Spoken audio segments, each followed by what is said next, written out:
Thank you for opening this video and for being willing to learn ways to improve your work environment.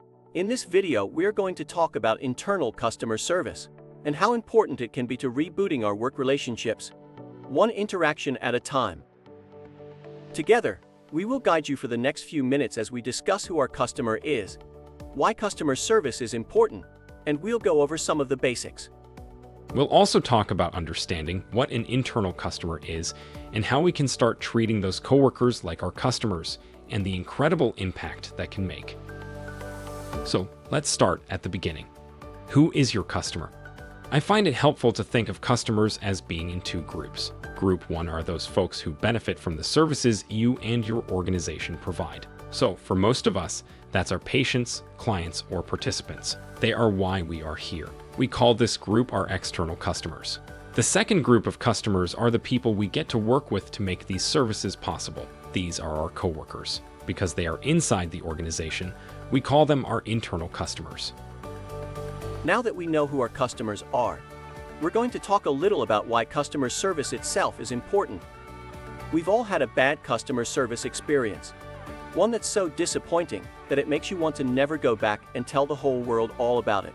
You're not alone, and there's scientific data to back you up. In a recent survey, 9 out of 10 times a customer had a bad experience with a company.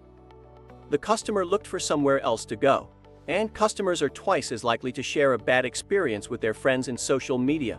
With these numbers, it's easy to see why consistent customer service is really important. All right, now let's quickly go over some customer service basics. There are a few simple rules to follow here that are applicable to every position. Smile. Make eye contact. Say good morning. Listen without interrupting. Use empathy to connect. Assume positive intent, and much, much more. These behaviors will help our customers know we care, and in return, they will let us take care of them. So why should we practice these skills on our co-workers?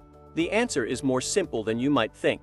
None of us can do our jobs without the people beside us. But when we look at them as colleagues instead of customers, we allow ourselves to treat them differently. We might speak to them rudely once in a while. Maybe we let their emails to us pile up. We might even ignore their requests for help. These kinds of behaviors create conflict among our employees. But would we do any of those things if it was a customer reaching out? Of course not. When we're talking to a customer, usually we're on our best behavior.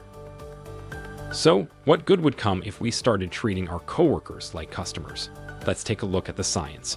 Turns out employees like their jobs more, and their coworkers too. And when you like your job, you're better at it. Because you're attentive to your colleagues and treating them like customers, you all get along a lot better. You also all communicate better and listen to one another more attentively. And when all those things line up, it means that overall customer service is improved to both internal and external customers. And that about sums it up. When we treat our coworkers like we would treat our customers, we see a reduction in employee conflict and increases in engagement, productivity, and overall customer service. That's right. And one more thing we see is that employees call out far less often. It's pretty easy to make it through a day of work when you like the people you work with. Thanks for watching, and we hope you start treating your coworkers like customers.